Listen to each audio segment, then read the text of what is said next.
Je ne suis pas psy, que ça soit psychiatre, psychologue, c'est pas du tout mon métier, d'accord? On est là un peu pour parler avec l'expérience de chacun. Sur le chat, tous vos conseils sont bienvenus, bien évidemment, tant que ça respecte tout le monde, genre restez respectueux, même s'il y a des histoires qui, par exemple, peuvent vous choquer, on sait jamais, on reste respectueux avec tout le monde. Ce soir, les gars, on va parler de quoi? On va parler des relations toxiques. Alors, ce soir, c'est que relations toxiques. Relations toxiques, ça peut être très bien au niveau amour, au niveau amical ou au niveau familial, et même peut-être d'autres trucs auxquels je ne pense pas, peut-être tu vois travail. Donc si jamais vous avez envie de raconter une anecdote qui s'est passée et dont vous êtes sorti et expliquer comment est-ce que vous vous en êtes sorti ou même demander des conseils, n'hésitez pas. Allô? Oui, bonsoir. Ça va ou quoi? Ça va et toi? Bah écoute, ça va très très bien. Bah écoute, je te laisse te présenter, comme ça sera plus simple. Moi, mon pseudo c'est Kimichi, j'ai 21 ans. C'est pas vraiment une anecdote, c'est plutôt encore en train de se passer actuellement. Ok. Avec mon copain actuel en fait.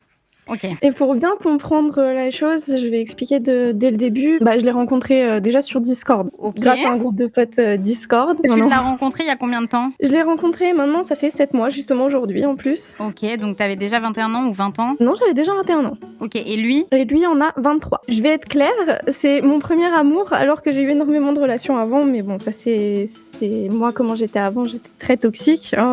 Les personnes peuvent être un peu des deux côtés. Ça a été mon premier amour, mais vrai amour. Je suis encore énormément accrochée à lui, même si je sors toujours avec lui, ce qui est normal. Ah, j'ai peur de ce qu'elle va me dire. On va dire qu'au début, la relation, elle était, c'est le petit monde parfait, le petit monde de bisounours, comme le trois quarts des débuts de relation. Ouais. Je ne sais pas ce qui s'est passé, mais il y a eu un moment, un déclic. On est passé à se disputer assez souvent, au point où à un moment, c'était tous les 3 jours on se dispute, tous les 2 jours on dispute, et puis à un moment, ça a fini par faire tous les jours qu'on se disputait. Pour placer le contexte, moi je suis quelqu'un qui a énormément de problèmes actuellement, genre style dépression, etc. Donc c'est pas le genre de truc qui m'aide beaucoup. Je me laisse beaucoup toucher par tout ça. Ouais, ça te rajoute quelque chose en plus, quoi. Ouais, c'est ça. Et ça fait que souvent dans les disputes, il me disait que j'avais des réactions excessives pour ce qui se passait. C'était souvent moi qui étais mis un peu la fautive aussi d'ailleurs. Du coup là, ça fait actuellement 7 mois où ça se passe comme ça, des disputes non-stop. Pour tout ce qui se passait à chaque fois, c'était oui, il y en avait un qui était là en mode ça venait souvent de son côté et voilà, mais je vais aller me nanana, je suis rien sans toi, enfin bref, en gros des trucs de personnes qui sont vraiment pas bien mentalement quoi. Vous êtes en relation à distance? En relation à distance, mais on essaie de se voir le plus possible, même si bon, moi personnellement je ne travaille pas donc j'ai pas d'argent pour me le payer tout le temps, mais quand vous vous voyez, vous vous engueulez aussi? Avant non, mais dernièrement il est venu à Noël et oui, on a eu des engueulades pendant ces 2 semaines là où il était là. Je vais même pas demander pourquoi est-ce que vous vous prenez la tête et tout, parce que je suppose que il y a un peu de tout. Genre, je suppose qu'il y a des trucs où c'est plus ou moins puéril. Ah, il y a beaucoup de choses puériles. Je suis désolée parce que c'est pas forcément ce que tu veux entendre, ou peut-être que justement tu cherches inconsciemment à l'entendre, mais pour moi votre amour, enfin tu le sais toi-même, tu vois. Si t'es là à demander un peu ce qu'en pensent les autres, etc., c'est que toi-même tu sais qu'il y a un problème et que c'est pas normal, c'est pas sain, aussi bien pour toi que pour lui, parce que je pense que vous êtes tous les deux, tu le disais toi-même, tu vois que t'étais aussi avant toxique et que là, bon, du coup c'est ton premier amour, etc. Mais je pense qu'en fait malheureusement vous êtes peut-être pas fait pour être ensemble. Alors je sais pas si c'est parce que vous vous êtes rencontrés trop tôt ou quoi, mais honnêtement c'est pas normal que ça se passe comme ça, tu vois. C'est pas normal. Tu peux avoir des disputes dans ton couple, même au début de relation, quand tu t'expliques avec la personne et que ce genre de disputes elles reviennent tout le temps, pas normal, tu vois. En plus de ça, je te parle même pas des menaces de etc. Parce que je me doute que c'est quand par exemple, tu lui dis on va se séparer, et je suppose que ça part loin dans ça, non? Bah oui, des fois, souvent ça part loin, mais on va dire que de mon côté, j'ai toujours été, bon, parce que j'ai eu énormément de relations toxiques, pas spécialement amoureuses, mais amitié, même avec mes parents, ça allait pas. J'ai toujours eu l'habitude, depuis que j'ai bien 11-12 ans, de m'écraser face aux gens et de du coup toujours me culpabiliser et me dire que c'est de ma faute. Et même quand, du coup, on disait que ça partait loin jusqu'au point de parler d'une rupture, possible rupture. Il y avait un ultimatum derrière, quoi, aussi, genre. Bah ouais, mais en fait, je revenais surtout en rampant. J'avais pas envie qu'il me lâche. J'ai une peur de l'abandon suite à plein de choses. T'es dépendante affective. Ouais. Moi, je vais te parler avec mon expérience et tout, parce que ce que tu racontes, ça sonne. Enfin, tu vois, genre, moi, ça me rappelle des relations, etc., que j'ai eues quand j'étais plus jeune. Et en vrai, je pense honnêtement que là, ta situation, le fait que tu sois venue en vocal normal, c'est d'un côté, au fond de toi, il y a quelque part où ça te demande à l'aide, dans le sens où t'as envie de partir et tu sais que c'est pas normal. T'as peut-être besoin de l'entendre, mais oui, effectivement, c'est pas normal et cette relation, elle doit se terminer, tu vois. Faut bien que tu t'entoures également, et faut aussi que tu te mettes en tête que tu seras jamais toute seule. Tu rencontreras d'autres gens, des amours, t'en rencontreras, et ça veut pas dire que cette personne-là, forcément, tu vas plus l'aimer, parce que t'auras quand même, ces sentiments pour lui qui vont rester dans le temps, et malheureusement, vous êtes peut-être pas fait pour être ensemble, tu vois, c'est une relation qui est pas du tout saine. Surtout que tu me dis, bah, toi, dans ta vie, t'as plein de soucis, etc. C'est censé être ta safe place, et si ça l'est pas, c'est pas normal. T'es pas censé avoir peur que la personne, elle se parce que tu fais ci, parce que tu fais ça. Toi, de ton côté, ta dépendance affective, je pense qu'elle doit se soigner autrement. Il faut que tu... Enfin, ça, c'est même pas par rapport à ta relation, parce que c'est pas ta relation qui va te soigner. Après, il y a... Tu vois, il y a pas une solution miracle. C'est toi, et un jour où tu auras un déclic de te dire, en fait, mais même si je suis seule, c'est pas forcément grave, tu vois. Il y a des gens qui t'aiment, t'as des amis qui t'aiment, etc. C'est dur, hein. Genre, c'est facile à dire tout ce que je dis, mais c'est vrai que là, il faut vraiment que tu te sortes de là. Bah, c'est pas du tout sain pour toi, quoi. Et après, je sais que j'ai eu aussi des comportements qui l'ont tiré vers le bas. C'est bien que toi, tu l'assumes, genre, tu vois, tu t'en rends compte. Tu te fais un autodiagnostic, on va dire, qui est très sincère, et c'est vraiment cool, parce que ça, tu vois, il y en a pas beaucoup. Genre, typiquement, en vocal, dans tout ce qu'on a eu, il y a jamais personne, tu vois, qui a dit moi aussi je suis toxique. Et c'est très bien que tu le dises, parce que je pense que d'une part, dans ce genre de relation, on est tous plus ou moins toxiques, et en général, moi je sais que t'entourer de gens toxiques va te rendre toxique, et t'entourer de gens sains va te rendre mieux psychologiquement. Après, oui, c'est vrai que pour ta dépendance affective, effectivement, faut peut-être aller voir un psy. C'est pas, comme dit Chitos, tu vois, c'est pas une honte d'y aller, au contraire, justement, ça montre que toi tu veux t'en sortir, et que tu veux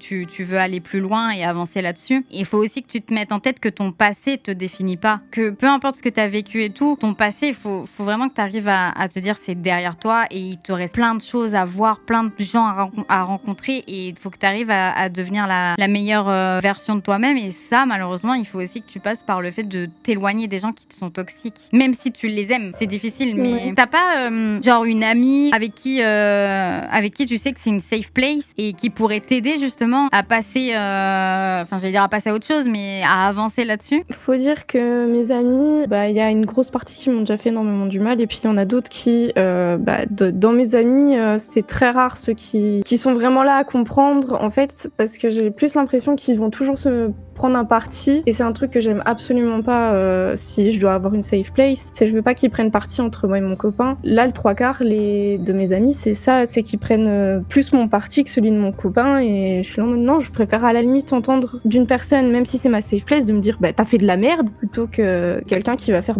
non, c'est lui qui merde, t'as trop raison. En fait, je pense que là, dans ton état actuel, étant donné que t'as pas vécu réellement beaucoup de... Enfin, tu m'as dit comme quoi t'avais eu des relations, etc., mais que c'était la première fois que t'étais amoureuse. Et en fait, malheureusement, Bichette, si t'as eu que des relations de merde, c'est normal que tu penses que ça va changer, que ça va s'améliorer, etc. Mais en fait, non, genre vraiment, il faut que vous vous sépariez. Genre, c'est pas bon pour vous deux, tu vois. Moi, pour être honnête avec toi, j'ai été dans une relation qui était vraiment hyper toxique il y a quelques années. La personne, en fait, dis-toi que dans l'état mental dans lequel j'étais à cette époque-là, moi, je voulais vraiment, c'est comme les histoires des petites filles dans les films d'amour, dans les Disney, genre une relation qui dure depuis que je suis petite jusqu'à ma mort. Alors qu'au final, j'étais dans une relation qui était vraiment toxique pour moi, parce qu'en fait, je me disais, c'était la normalité pour moi. Mais aujourd'hui, avec du recul et avec les nouvelles expériences que j'ai eues, et heureusement, je suis tombée aussi sur des bonnes personnes, je me suis rendu compte en fait que la relation dans laquelle j'étais, c'était vraiment de la merde, et c'était pas normal. Et je sais que toi, là, dans ta tête, tu dois te dire, oui, mais peut-être que t'as espoir aussi dans cette relation, mais je t'assure que vraiment, je pense que, comme dit le chat, le mieux, c'est vraiment d'aller consulter un professionnel là-dessus, tu vois, quelqu'un qui pourra vraiment t'aider. Pas forcément, tu sais, quelqu'un qui te mettra sous médicaments, etc., mais vraiment quelqu'un, tu vois, qui est là pour t'aider, pour te guérir de tes problèmes à toi, pour ensuite pouvoir être dans une relation saine. Dans une relation, même si on s'aime, même si on veut le meilleur pour l'autre, et qu'on est sincère, il y a des gens qui sont pas faits pour être ensemble, faut se séparer, il y a des hauts et des bas, mais il y a des limites quand même. Exactement, c'est ça, parce que là, de ce que tu me dis, il y a des choses, c'est pas normal. Par exemple, aujourd'hui, on en a discuté, moi j'en avais marre, j'en pouvais plus. Là, on a choisi de faire une pause. Actuellement, oui, ça me fait énormément de mal, parce que, normal, mais... Oui, parce que t'as besoin d'attention, c'est ça en fait, surtout. Faut que tu poses les points positifs de ce qu'il t'apporte et les points négatifs. tu me dis que vous vous engueulez tout le temps, et je dis pas forcément que c'est lui le fautif, hein, parce que de ce que j'ai compris, toi aussi, tu sais que tu fais des erreurs, etc. Mais il faut que la relation en elle-même, qu'est-ce qu'elle t'apporte de positif, à part de l'affection? Genre là, actuellement, aujourd'hui, qu'est-ce qu'elle t'apporte de positif? Bah là, pas vraiment grand-chose, à part juste une personne pour pas être seule, quoi. Oui, mais tu vois, des personnes pour pas être seule, en vrai, tu peux en trouver partout. T'auras des personnes qui te respecteront et qui te feront pas du chantage affectif, parce qu'au final, c'est ce qu'il y a. Et peut-être que même toi, tu en fais, et tu trouveras une personne qui te fera pas en faire. Tu vois ce que je veux dire? Ouais, je vois. Ça me fait de la peine. Honnêtement, même si c'est pas aujourd'hui, tu le quitteras tôt ou tard, parce que je pense que au bout d'un moment, même toi, tu n'en pourras plus et tu auras un déclic. Et en fait, malheureusement, ce genre de déclic, si ça vient longtemps après, la personne, tu vas la détester et ça t'aidera à la quitter. Si tu peux le faire avant sans qu'il y ait autant de dégâts, c'est mieux, tu vois. Ça m'a apporté pas mal de choses négatives, même au début de la relation, même pas par rapport à lui, mais il y a une personne qui le considérait comme son meilleur ami et que du jour au lendemain, il lui parlait plus, qui est venue me souhaiter la mort. Ou alors il y a des personnes avec qui je parlais sur Discord qui sont venues m'insulter gratuitement. Mais what the J'ai fuck. l'impression que bon, il y a pas mal de personnes qui m'apprécient pas alors que je fais pas spécialement de choses. Mais ça, c'est Discord. méchantes. Hein. C'est ce que je disais tout à l'heure. Ça, c'est Discord, les gars. En fait, Discord, c'est trop sombre. Parce que, tu veux la vérité, tu veux mon point de vue. C'est en fait Vas-y. Discord. Et même tous les gens là dans le chat, on en a déjà parlé. Et Chito, c'est le premier à le dire aussi. À partir du moment où on préfère être plus sur les réseaux sociaux, plus sur Discord, plus sur des lives, etc., on a tous un problème social. Que ça soit toi, que ça soit moi, que ça soit les gens dans mon chat, on a tous un problème social. Mais Discord, en fait, il y en a beaucoup, tu vois. Des gens qui ont des problèmes sociaux, des problèmes, comme tu me disais, de manque d'affection, des problèmes de santé mentale, quelquefois, des problèmes de dépression aussi d'autres fois. Et en fait, malheureusement, dans les Discord comme ça, c'est très toxique, tu vois. Moi, je l'ai remarqué.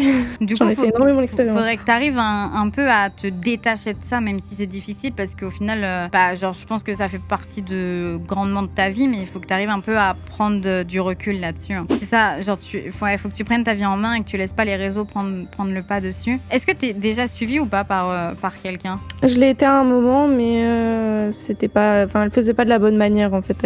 Parce que Ça te c'était pas pour correspondait ouais, mais c'était pas pour le sujet de ce que j'avais comme problème mentaux actuellement. C'était parce que quand je disais que j'avais énormément de relations toxiques, quand je disais par rapport à mes parents, avec ma mère pendant un très long moment, ça a été très toxique. Et c'était surtout à cause de ça. Mais elle essayait de me monter contre ma mère en fait. Ah ouais? Okay. Ouais.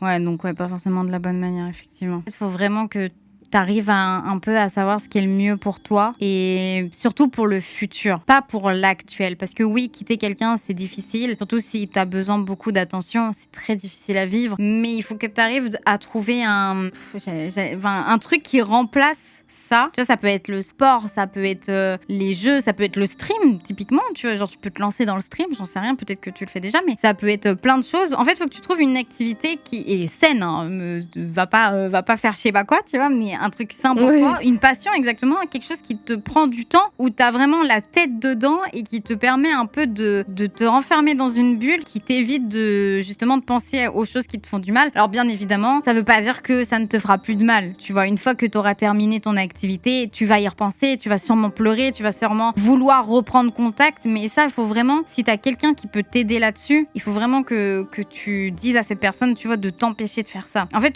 il faut que tu vois plus loin. Je suppose, si t'es honnête avec toi-même, que ta relation, t'as pas envie qu'elle dure toute ta vie comme ça. On est d'accord. Tu te vois pas avec cette personne avoir des enfants avec ce comportement-là, si? Avec ce comportement-là, non, franchement, non. Moi, j'aimerais vraiment retrouver la personne dont je suis tombée amoureuse au tout Mais début tu de la la relation, retrouveras quoi. pas. Tu la retrouveras pas, c'est ça le problème. Je te le dis avec toute honnêteté et j'en suis vraiment désolée, mais en fait, c'est ça, c'est que vraiment, tu ne la retrouveras pas parce que la personne dont t'es tombée amoureuse, tu ne la connaissais pas. Et c'est pas la personne dont il est réellement. En fait, le truc, c'est que je sais que peu importe ce que je te dis, tant que toi, t'as pas ton déclic, ça va te rentrer dans une oreille, ça va sortir par l'autre. Et je le sais, et ça me fait mal au cœur. Enfin, je me doute que là, c'est pas forcément ce que tu voulais entendre. J'étais venue en parler, c'était parce que justement, je me disais c'était un avis extérieur d'une certaine manière qui est totalement extérieur de ma relation. J'étais prête à entendre tout et n'importe quoi en fait. Ouais. Mais oui, comme disent les gens, je pense que le déclic en soi, tu l'as déjà un peu parce que tu te questionnes toi-même et le fait, comme je t'ai dit au début, le fait que tu viennes en vocal en parler, pour moi, au fond de toi, tu sais. Maintenant, il faut que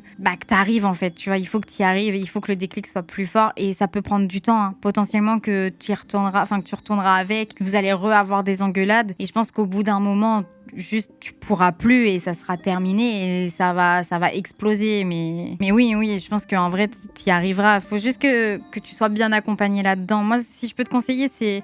je sais qu'en vrai, c'est mal vu. Enfin, les gens aiment pas trop aller voir des psys et moi, la première. Hein, mais quelquefois aussi, c'est bien. Mais il faudrait trouver quelqu'un qui te correspond et qui t'aide vraiment, quoi. Oui, ça a l'air d'être une nana géniale, mais bien évidemment, ça a 100 ans, elle est trop mignonne. Tu sais que t'as une force incroyable que tout le monde n'est pas capable de faire, c'est de toi-même savoir ce qui pose problème chez toi, tu vois. Tout le monde n'est pas en mode à se remettre en question, à dire ouais, je sais que sur ce comportement-là, je suis toxique, je sais que ça, c'était pas normal, je sais que ça, j'ai été trop loin, etc. Tu vois, tout le monde ne fait pas ça. Par contre, il y a quelque chose aussi tout à l'heure que tu m'as dit par rapport à tes émotions, comme quoi il te disait que tu t'en faisais trop, enfin, je sais plus comment tu m'as dit ça. Que j'ai des réactions excessives. Mais ça meuf, genre c'est pareil, c'est qu'en fait, il t'accepte pas non plus comme t'es. Tu peux avoir des réactions excessives, hein. Moi-même, j'en ai, hein.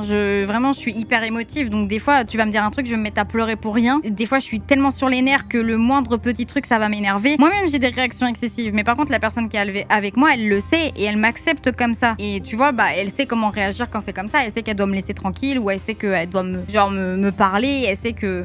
Mais jamais la personne en face de moi m'a dit mais c'est pas normal, t'as des réactions excessives. Parce que toi, tes sentiments, tes émotions, tu les ressens comme ça et la personne en face, on lui demande pas de comprendre, mais juste d'accepter. Et là, la personne en face, elle accepte même pas ça. C'est pour ça aussi, tu vois. Et toi, ne change pas là-dessus. C'est ça aussi que je veux dire. Ne refoule pas tes émotions parce que ça va être pire. J'en ai fait l'expérience. Ne refoule surtout pas tes émotions parce que la personne en face te dit comme quoi tu sais pas gérer tes émotions. J'ai l'impression d'être une vieille à dire ça, mais plus tard, tu trouveras quelqu'un qui te correspond vraiment. Le fait qu'ils me disent que j'ai des réactions excessives, c'était pas le pire. Parce qu'il m'a déjà dit pire quand on s'engueulait, du style... en fait, moi, on m'a diagnostiqué une dépression. Ouais. Et lui, parce que juste j'arrive à me comporter en étant un peu fofolle, joyeuse, etc. À essayer de garder de la bonne humeur, mais pour les autres plus que pour moi. Oui. Il m'a sorti non, t'es pas en dépression. Moi, je sais ce que c'est la dépression, juste parce qu'il connaît des personnes qui sont ils ont pas envie de sortir de leur lit, ils ont pas envie de se laver, ils ont pas envie de manger, rien du tout. Il m'a clairement dit oui, t'as pas de dépression. Mais il te manque de respect, meuf. Genre vraiment, je sais que toi t'as pas envie que je lui mette des coups de couteau genre sur son cas, mais meuf, c'est du manque de respect, ça. En vrai, j'ai envie de te prendre là, de te secouer et de te dire réveille-toi, genre vraiment réveille-toi, tu mérites mieux que ça. Et même lui, il mérite de... En fait, même lui, il devrait voir quelqu'un pour prendre en maturité, pour être un peu plus ouvert. Je pense qu'au fond de toi, tu le sais. C'est juste que il faut ce déclic-là, quoi. Faut surtout que j'ai la force de le faire. Le déclic, je l'ai d'une certaine manière. Je m'en rends compte à quel point. Il y a eu trop. Ouais, j'ai juste pas la force. J'étais pas venue pour faire pleurer les gens. Mais non, t'inquiète, je sais bien. Mais en fait, ce qui me fait de la peine, c'est que je me revois en toi et en fait, je comprends. Bon, à un certain stade, tu vois, parce que je pense qu'on n'a pas forcément vécu les mêmes choses, donc je sais que c'est pas tout à fait pareil, mais je me revois en toi, et en fait c'est ça qui me fait de la peine, c'est parce que je sais qu'au bout d'un moment tu vas y arriver, mais je sais qu'actuellement toi-même tu n'y crois pas, et c'est ça en fait qui me fait de la peine de fou. Son histoire elle m'a foudroyée, mais oui. Bon, écoute, est-ce que tu me promets que tu essayeras de trouver potentiellement un psy ou une psy qui pourra t'aider? C'est promis. En vrai, je t'ajoute en ami sur Discord. Si t'as besoin de m'envoyer des messages en me disant que tu vas craquer, que tu vas lui renvoyer un message et tout, renvoie-moi des messages et je serai là, genre je serai l'ami qu'il te faut, je serai ta safe place s'il faut, il n'y a pas de souci là-dessus, mais t'inquiète pas que tu vas t'en sortir et je te le promets, genre. Vraiment, sois forte, sache que t'as pas besoin que quelqu'un d'autre t'aime, il faut surtout que toi tu t'aimes. Dans la vie, t'es arrivée toute seule, tu repartiras peut-être toute seule et il faut vraiment que tu te dises ta vie, elle est pour toi et t'auras un jour ce déclic. J'en suis sûre et je suis persuadée que tu vas t'en sortir. Et c'est pas forcément un mauvais garçon, c'est pas parce que vous n'êtes pas fait pour être ensemble et que entre vous ça matche pas que c'est un mauvais garçon. Et ça veut pas non plus dire que toi t'es une mauvaise fille. Malheureusement, il y a juste des fois des relations qui sont pas faites pour marcher. Ça peut marcher autrement, ça peut marcher peut-être plus tard. Mais en tout cas, actuellement, c'est pas du tout sain et je te souhaite vraiment d'avoir ce déclic et d'y arriver, quoi. Merci, vraiment. Je te fais des bisous et on se tient au courant, on s'envoie des messages. Ça marche? Yep, ça va. Des bisous, prends soin de toi. Des bisous. Oh, elle m'a brisé le cœur, je vous jure, la vie de ma mère, que c'est parce que je suis en stream que je pleure pas.